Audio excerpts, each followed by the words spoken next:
देखो मन है ना, मन चंचल है। 10 मकार चंचल है मन। मधुकर माने भंवरा, मन चंचल, भंवरा चंचल, मधुकर। मेघ चंचल, मेघ स्थिर नहीं रहता, बादल। मेघ चंचल, मन चंचल, मधुकर चंचल, मेघ चंचल।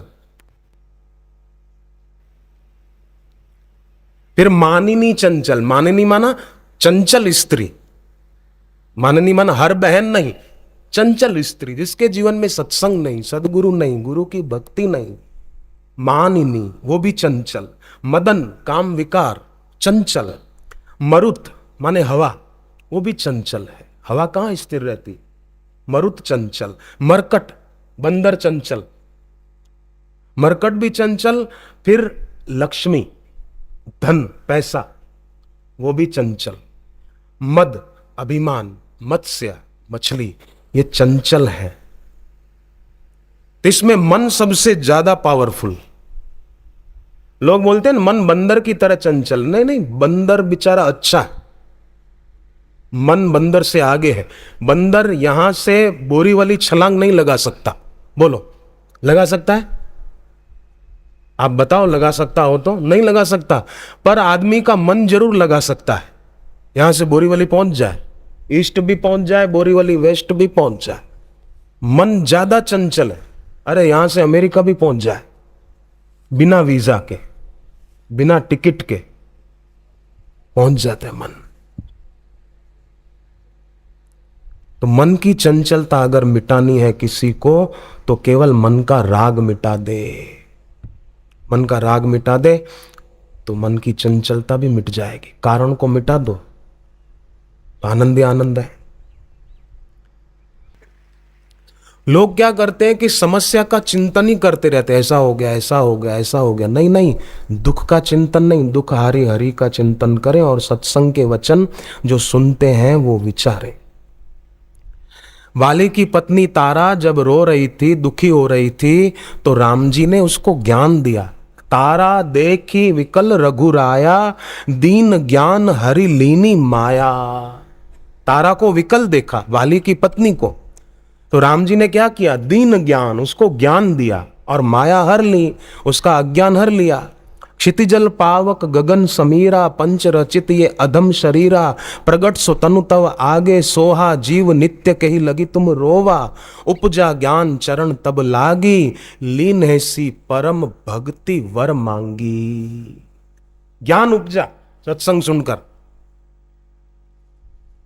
चरण तब लागी, सत्संग सुना तो फिर उनके चरणों में गिर पड़ी और लीन है सी परम भक्ति वर मांगी।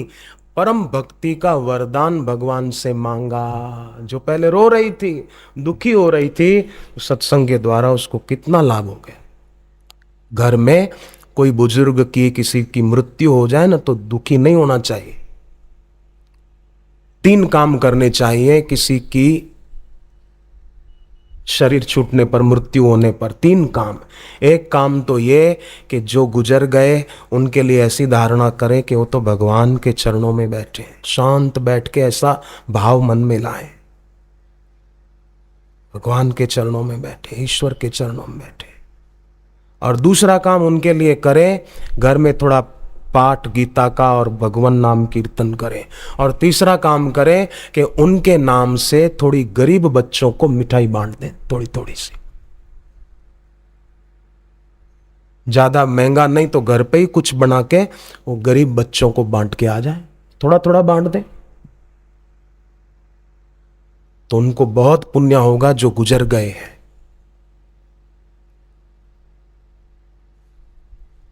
किसी की मृत्यु हो गई, उसका शव जलाने ले गए, तो उसमें अगर एक रुद्राक्ष का मोती डाल दें तो उस जीव की अगति नहीं होती। उसकी अस्थियां आंवले के रस से धोकर फिर गंगा जल में विसर्जन करें तो उसकी बहुत ऊंची गति होती है। उसके लिए गीता का पाठ कर लिया जाए 7वें अध्याय का, तो उनकी बहुत ऊंची गति होती। और घर में हमेशा ये याद रखें कि क्लेश का वातावरण तो रहे ही नहीं, शांति बनी रहे। जो ज्यादा गुस्सा करते हो घर में, ऐसे लोगों से जब बात करनी हो ना, तो आप देखो आपके नाक का जो स्वर बंद है उस तरफ उस व्यक्ति को खड़ा रख के बात करो, उसका गुस्सा थोड़ा कम होगा। उसका मतलब ये नहीं कि आप उस आदमी को बोलो कि जरा इधर खड़ा रहा इस तरफ, क्योंकि मेरा ये स्वर बंद है, तो ऐसा दूसरा भी बंद हो जाएगा। आप ही जरा ऐसे ढंग से सेट होके बात करो। और घर में खाना ज़्यादा तेज मिर्च मसाले वाला न बनाएं, सात्विक भोजन बनाएं, जप करते करते बनाएं, या थोड़ा सुबह जप करते समय जल भर के रखें, वो जल उसमें भोजन में डाल दें, तो खाने वाले का भी भला होगा, उसकी उन्नति होगी।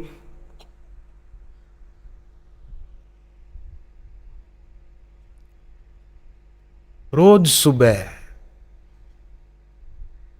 अगर आप कर सको तो, मैं ये बात तो कई जगह कह चुका हूं और कई बार कह चुका हूं कि 40 मिनट तक अगर आप हिम्मत करें तो रोज कर सकते हैं। 40 मिनट तक रोज एकटक अपने गुरुवर की मूर्ति की ओर, गुरु के स्वरूप की ओर देखो।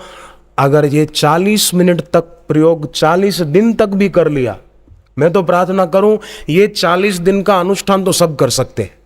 बहनें भी कर सकती है, भाई भी कर सकते हैं। समझो कोई कोई मेरे को पूछते हैं हमारा गुरु मंत्र बहुत बड़ा है और हम उसका अनुष्ठान नहीं कर सकते हैं और चाहते हैं अनुष्ठान करना, क्या करें? मैं तो कहूं न कर पाओ, न बड़ा मंत्र हो तो कोई बात नहीं, पर 40 दिन ये जरूर करो, करके देखो, कल से शुरू करो। अब 40 दिन करोगे ना, आपको लगेगा कि नहीं अब ये सदा करने जैसा है। 40 मिनट तक रोज गुरु के तस्वीर की ओर एक टक देखो बस। मेरी तो प्रार्थना है आपसे, अर्जी है, बाकी मर्जी आपकी है। करो तो आपकी मर्जी, न करो तो आपकी मर्जी, परंतु इसका परिणाम ऐसा आएगा बढ़िया कि आप भी देखोगे और मेरी परीक्षा हो जाएगी मैं झूठ बोल रहा हूं कि सच बोल रहा हूं। आप देखोगे स्वयं 40 दिन तक भी कर लिया लगातार, तो आपको लगेगा कि हाँ अब सत्य संकल्प मेरा बढ़ रहा है। हम जो सोचते हैं वो काम वैसे ही होता है, जरा भी इधर उधर नहीं। पर केवल संसारिक कामों में ही अपनी संकल्प शक्ति को खर्च मत करना। अपनी आंतरिक उन्नति हो, अपनी साधना और बढ़े। एक टक देखते देखते मैं आया तेरी शरणी, मेरे गुरुदेवा निवेदन कर दे बस। मैं आपकी शरण में हूं, मैं आपकी शरण में हूं, मैं आपके चरणों में हूं। ऐसी तैसी प्रार्थना कर दे, कितना अच्छा होगा। चाहें तो कर सकते, बाकी बहाने तो हजार हैं। मेरे को टाइम नहीं है, मेरे को जल्दी जाना पड़ता है, मेरे को इधर जाना पड़ता है, मेरे को कॉलेज के लिए टाइम नहीं मिलता, मेरे को ये काम है। बहाने हजार हैं। चाहेंगे तो कर सकेंगे। आधा घंटा पहले उठ, 40 मिनट पहले उठ जाओ, 40 मिनट नींद थोड़ी घटा दो और इसमें 40 मिनट लगा दो। 40 मिनट नींद नहीं घटा सकते, चलो कोई बात नहीं, 40 मिनट गपशप के टाइम में कटौती कर दो बस। नींद नहीं छोड़ो, चलो नींद करो। 40 मिनट गपशप के टाइम में से कटौती कर दो तो काम बन जाएगा। देखो भाई, और कोई ये ना सोचे कि नहीं हम तो नहीं कर सकते, हम तो बड़े पापी हैं, हम तो बड़े ऐसे हैं। नहीं नहीं, भगवत गीता में भगवान ने भक्ति के 7 अधिकारी बताए, 7, और उन 7 में सब आ गए, सब। भगवत गीता के 9वें अध्याय में भगवान ने बताया है, माम ही पार्थ व्यपाश्रय, मेरा आश्रय करे स्त्रियां, वैश्य, शूद्र, ब्राह्मण, क्षत्रिय। माम ही पार्थ व्यपाश्रित्य ये अपि स्यु पाप योनय। ब्राह्मण आ गए, क्षत्रिय आ गए, यहां ब्राह्मण बैठे होंगे, कई क्षत्रिय भी बैठे होंगे, वैश्य, और चौथा वर्ण 4 ये हो गए। फिर स्त्रियां, बहनें सब आ गई। बहनों का नाम लिया भगवान ने, स्त्रियां, बहनों को छोड़ा नहीं गीता में। स्त्रियां 5 हो गए। फिर पाप योनयः, पाप योनयः माना पूर्व जन्म के पापी और दुराचारी। दुराचारी माना वर्तमान जन्म का पापी। वर्तमान जन्म में पाप करने वाला पूर्व जन्म के पाप करने वाले से ज्यादा खतरनाक। पर सत्संग सुन ले तो उसका ये सब छूटता जाएगा, क्योंकि विवेक जगेगा। विवेक जगेगा तो कईयों की शराब छूट गई, कईयों का मांसाहार छूट गया, कई विद्यार्थी प्रतिभावान हो गए, कई निसंतान थे तो उनको संतान प्राप्ति हो गई, फिर उनकी भक्ति भी बढ़ गई, कईयों के जीवन में संयम सदाचार आ गया। तो ये सब अधिकारी हैं। भगवान कहते हैं भक्ति के सब अधिकारी हैं। ब्राह्मण अधिकारी हैं, क्षत्रिय अधिकारी हैं, वैश्य अधिकारी हैं, स्त्रियां अधिकारी हैं, पूर्व जन्म का पापी हो वो भी अधिकारी है।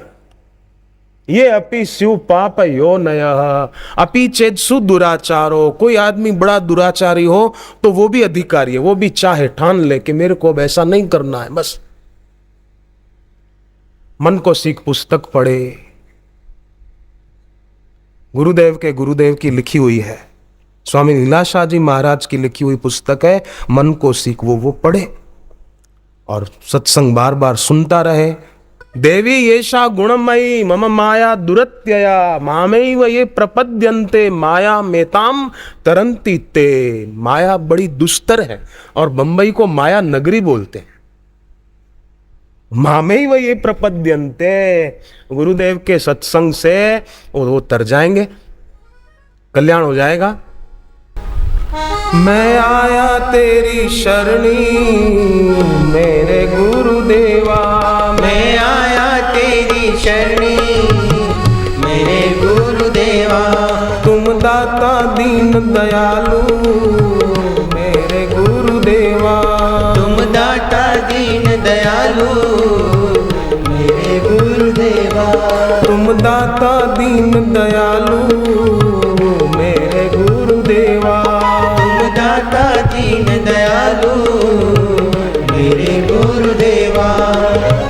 करूं तेरी सेवा गुरुवर, करूं तेरी सेवा, करूं तेरी सेवा गुरुवर, करूं तेरी सेवा। मैं आया तेरी शरणी मेरे गुरुदेवा, मैं आया तेरी शरणी मेरे गुरुदेवा।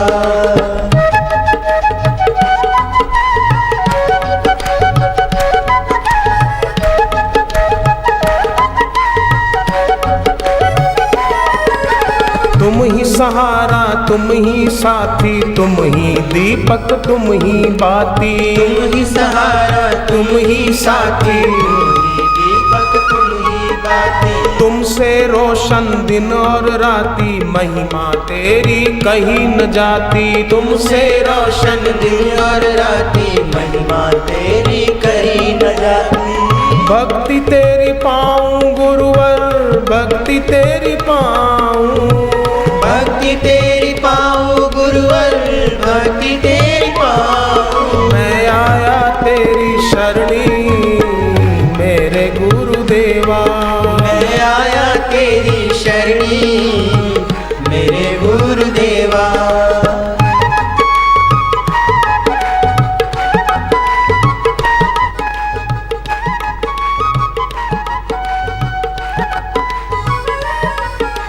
चरणों में तेरे वंदन करते, तेरा ही हम सुमिरन करते। चरणों में तेरे वंदन करते, तेरा ही हम सुमिरन करते। दर्शन तेरा हम सब करते, भक्ति अपने दिल में भरते। दर्शन तेरा हम सब करते, भक्ति अपने दिल में भरते।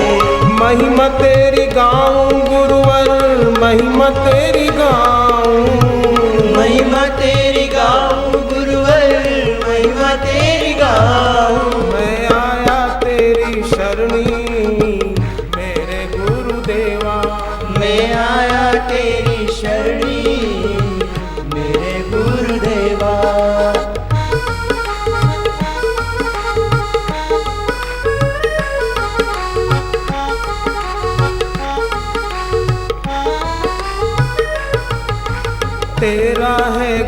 प्रेम निराला कर देता है दिल में उजाला। तेरा है गुरु प्रेम निराला कर देता है दिल में उजाला। भक्तों को है तुमने संभाला, तुम खोले तकदीर का ताला। भक्तों को है तुमने संभाला, तुम खोले तकदीर का ताला।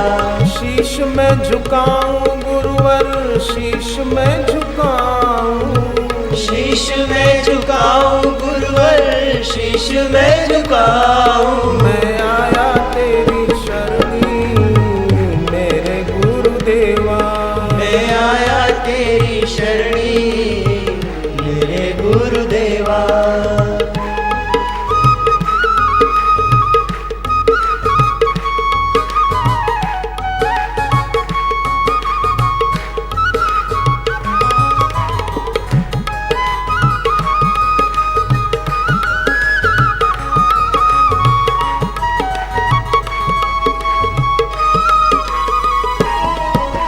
अंतर्यामी तुम हो, पालनहारे तुम हो। अंतर्यामी तुम हो, पालनहारे तुम हो।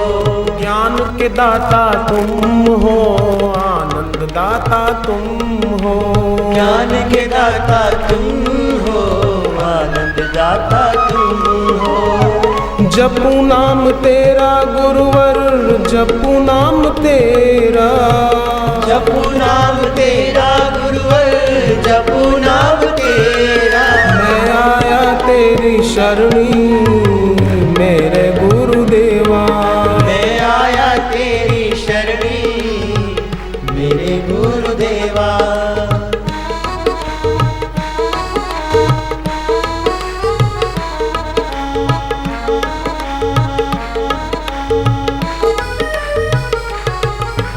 ज्ञान योग की धारा बहाते, भक्ति तप की महिमा बताते। ज्ञान योग की धारा बहाते, भक्ति तप की महिमा बताते। अंतर गहरा ध्यान कराते, ब्रह्म ज्ञान का अमृत पिलाते। अंतर गहरा ध्यान कराते, ब्रह्म ज्ञान निज रूप बताते। प्रीत में बढ़ाऊं गुरुवर, प्रीत में बढ़ाऊं।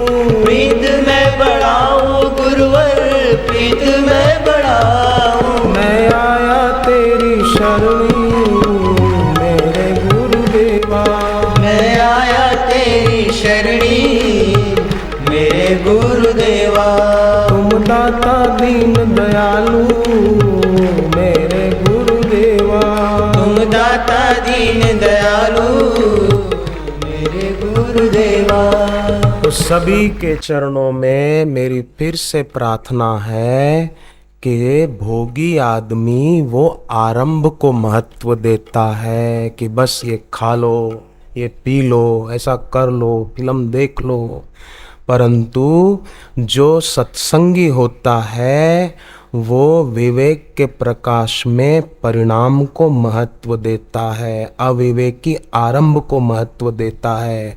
सोचता ही नहीं कि आरंभ तो सदा रहेगा नहीं, शरीर सदा रहेगा नहीं। उसकी कामना सदा रह जाती और वो कामना दूसरे जन्मों में भटकाती रहती। योग वशिष्ठ में आता है कि जो लोग इच्छा पूर्ति का मजा लेने में लगे रहते हैं तो इच्छा तो पूरी नहीं होती तो मर जाते हैं, इच्छा रहते हैं, फिर दूसरे जन्म में फिर कोई ना कोई योनि में आते हैं और इच्छा पूरी करने का मजा लेते रहते हैं। मजा तो क्या, सजा है।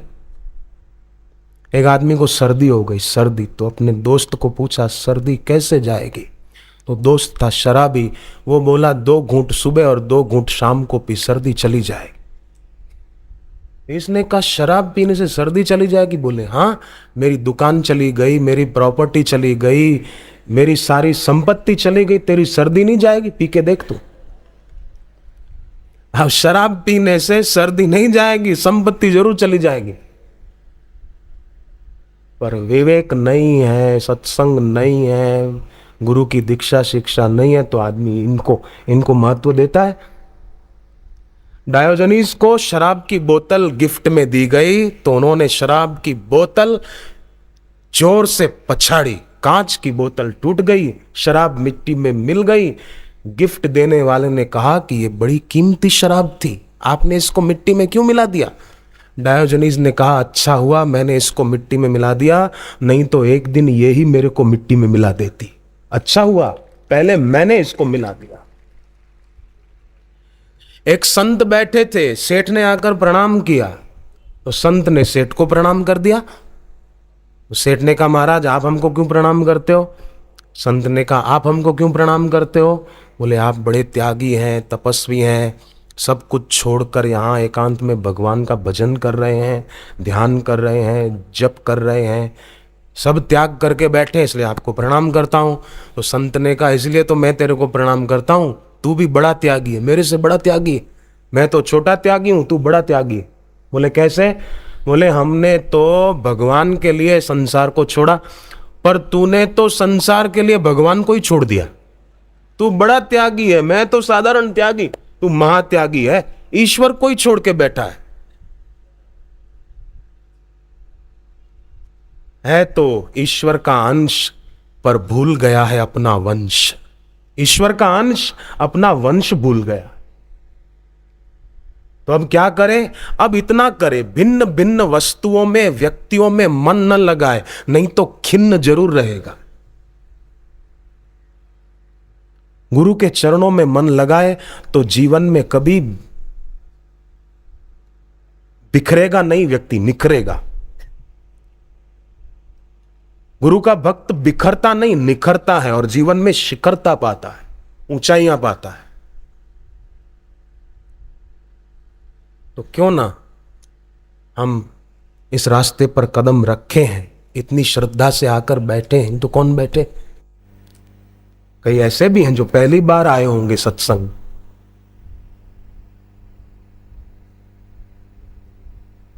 बड़ा सौभाग्य है कि ऐसी जगह पर आने की प्रेरणा हुई, और आपको जो प्रेरणा देकर ले आया ना, आप तो उसका उपकार नहीं भूलना। बोला, अच्छा हुआ आप हमको सत्संग की जगह पर लेकर आए। तो हमको पता चला कि जैसे रसोई घर में रखा हुआ घी, आप एक बात बताना कृपा करके, रसोई घर में रखा हुआ घी और तेल क्या हाथ धोने के लिए होता है क्या? बोलो बहनों, रसोई घर में रखा हुआ घी और तेल हाथ धोने के लिए नहीं होता, भोजन बनाने के लिए होता है। उसी प्रकार ये मनुष्य शरीर सत्संग और भक्ति के बिना बर्बाद करने के लिए नहीं है, सत्संग भक्ति और गुरु की दीक्षा शिक्षा के द्वारा कल्याण करने के लिए है। भगवान से विश्वासघात करने के लिए नहीं है, उनका और विश्वास संपादन करने के लिए है। भगवान ने गीता में कहा है, जो मनुष्य शरीर पाकर साधन भजन करते हैं, सत्कर्म करते हैं, तो ऐसे लोग अगर इसी जन्म में ईश्वर का साक्षात्कार उनको नहीं हो पाया तो मैं उनको दोबारा मनुष्य शरीर देता हूँ।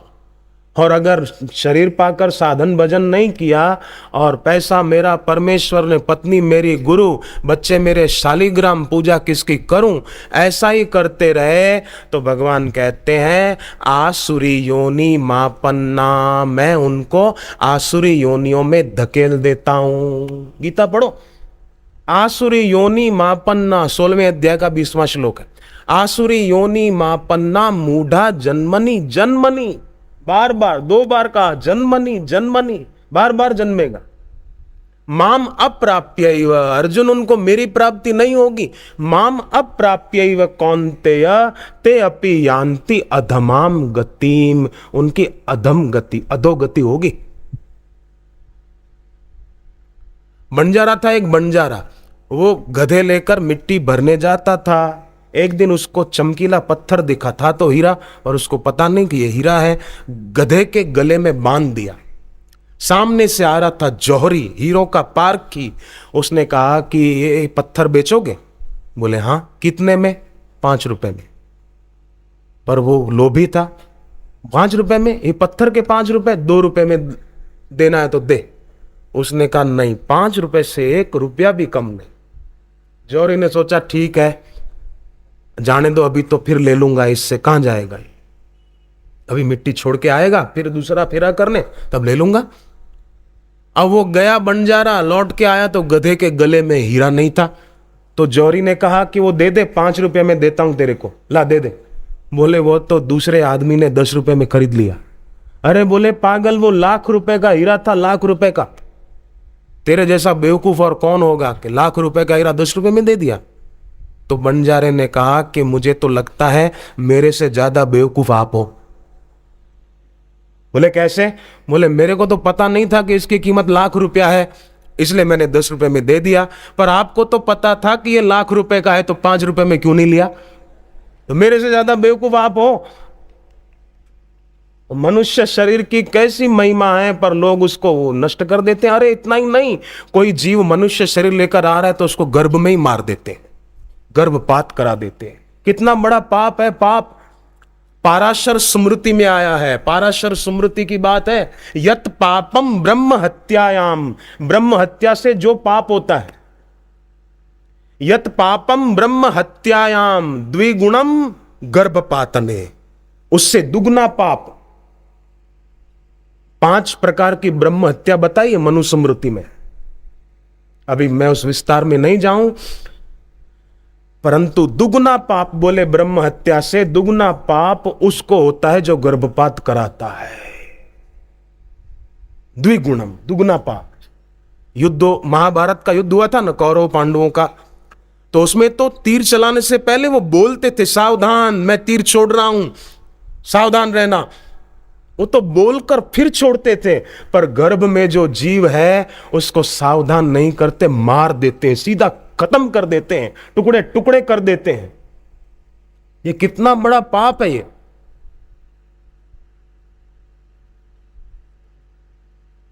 इससे बचें, दूसरों को भी बचाएं। मनुष्य शरीर पाकर कोई जीव ईश्वर का साक्षात्कार कर सकता था गुरु की शरण लेकर, पर उसको आने ही नहीं दिया, उसको मार डाला। ये कितनी निर्दयता है। मुझे उल्लासनगर में पिछले साल जब सत्संग था तो एक पति पत्नी मिले, बोले हमको पहले 2 बेटियां थी, तीसरी संतान भी बेटी होने वाली थी, पता चला तो हमने सोचा कि इसको गिरा दें, अबॉर्शन करा दें, परंतु फिर सोचा चलो थोड़ा सोच लेते थोड़े दिन। तो इतने में बापूजी का सत्संग सुना और ये बात सुनी कि ये तो बड़ा पाप है। बोले हमने अपने दिल से ख्याल निकाल दिया और बेटी का जन्म होने दिया। हमारे घर में तो पैसा और बढ़ गया, संपत्ति बढ़ गई है। तो मेहरबानी करके दूसरों को भी आप प्रेरणा दीजिए। आप जैसे सज्जनों के द्वारा दूसरों तक ये बात पहुंचेगी तो हमारे समाज में अच्छाई बढ़ेगी।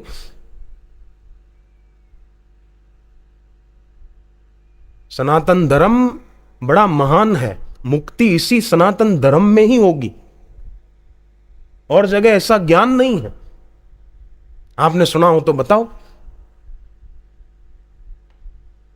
भगवत गीता में जैसा विलक्षण अलौकिक ज्ञान है, भागवत में जो ज्ञान है, वेद और उपनिषदों में जो ज्ञान है, ऐसा कहीं आपने पढ़ा हो तो बताओ। फिर बता देना कभी पढ़ के, 1-2 महीने के बाद बता देना, बोले देखो ये गीता से ज्यादा अच्छी बात इसमें है, आप मेरे को बताइए। उपनिषदें पढ़िए पहले, और उपनिषदों से अच्छी ऊंची बात कहीं आपको किसी धर्म पंथ में मिले तो बताइए। संभव ही नहीं है। तो ऐसी सनातन संस्कृति में बेटी का बेटे का जन्म हो रहा है तो होने दे, उसको मारना क्यों अंदर। अच्छे लोगों की संतान होगी तो समाज में अच्छाई बढ़ेगी। तो विवेकी व्यक्ति आरंभ को नहीं परिणाम को देखता है, और परिणाम को देखने की योग्यता मनुष्य में है। मनुष्य चाहे तो परिणाम का ख्याल करके महान बन सकता है, दूसरों को भी उस रास्ते चला सकता है। करे, हिम्मत न हारिए, प्रभु न बिसारिए, हंसते मुस्कुराते हुए जिंदगी गुजारिए, सात्विक सुख पाइए। भगवान ने गीता में कहा 3 प्रकार का सुख होता है। सुखम त्रिवदानी त्रिविधम शृणु में भरतर्षभः, अभ्यासात् द्रमते यत्र दुखांतम च निगच्छति। सात्विक सुख को पाले अर्जुन तो दुखों का अंत हो जाएगा। अनित्यम असुखम, भगवान ने गीता में कहा शरीर क्या है कि अनित्य है। असुखम, संसार क्या है कि यहां सुख नहीं है, असुखम। अनित्य भी है, असुखम, सदा रहने वाला नहीं है, और इसमें सदा सुख मिलने वाला नहीं है। तो सदा सुख अगर चाहिए तो सदा रहने वाले भगवान का नाम जप किया जाए, गुरु से दीक्षा में मिल जाए तो और अच्छा। तुकाराम जी महाराज ने कितनी बढ़िया बात कही, लहानपण देगा देवा, मूंगी साखरेचा गवार। कीड़ी चींटी छोटी होती है तो उसको मिश्री मिल जाती है, शक्कर का दाना मिल जाता है। ऐरावत रत्न थोर, त्यासी अंकुशाचा मार। हाथी बहुत बड़ा है और उसको अंकुश की मार पड़ती है, चींटी छोटी है तो उसको शक्कर मिल जाती है, हाथी को मार पड़ती है। छोटा जो नम्र बन जाता है। गाल तराजू तोलिए नमे सो भारी होए। तराजू में तोलते न कोई चीज तो जो पलड़ा नीचे झुक जाता है वो भारी कहलाता है। नमे सो भारी होए, तो जो नम गया, झुक गया गुरु के चरणों में। दुष्ट के आगे नहीं, दुराचारी के आगे नहीं झुकना है। भगवान, माता पिता, गुरु के चरणों में जो झुक जाता है वो बहुत बहुत ऊंचा हो जाता है। लखनऊ में एक आदमी की भतीजी की दोनों आंखों की रोशनी, ब्रेन टीबी हुआ था, दिमाग का टीबी, उसमें आंखों की रोशनी चली गई। तो दिमाग का टीबी तो डॉक्टरों ने ऑपरेशन किया, वो दूर हो गया, पर आंखों की रोशनी उस बीमारी में चली गई थी।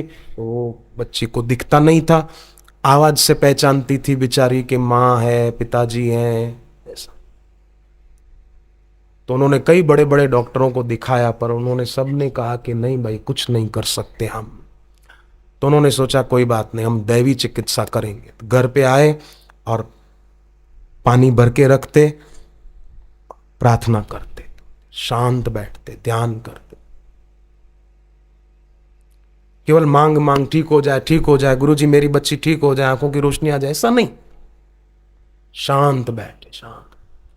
नैव तस्य कृते नार्थो न अकृते नेह कश्चन।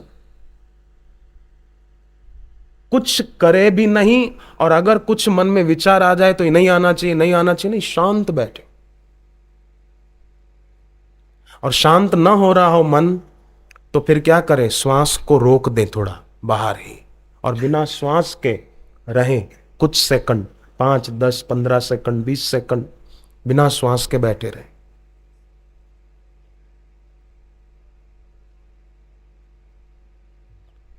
मन शांत होने लगेगा। जरूर नहीं है श्वास को एकदम बाहर छोड़ के, कभी कभी ऐसे भी श्वास को रोक दिया।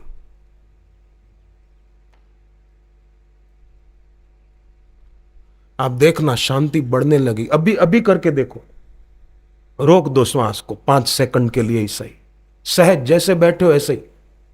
अंदर है तो अंदर, बाहर है तो बाहर, रोक दो।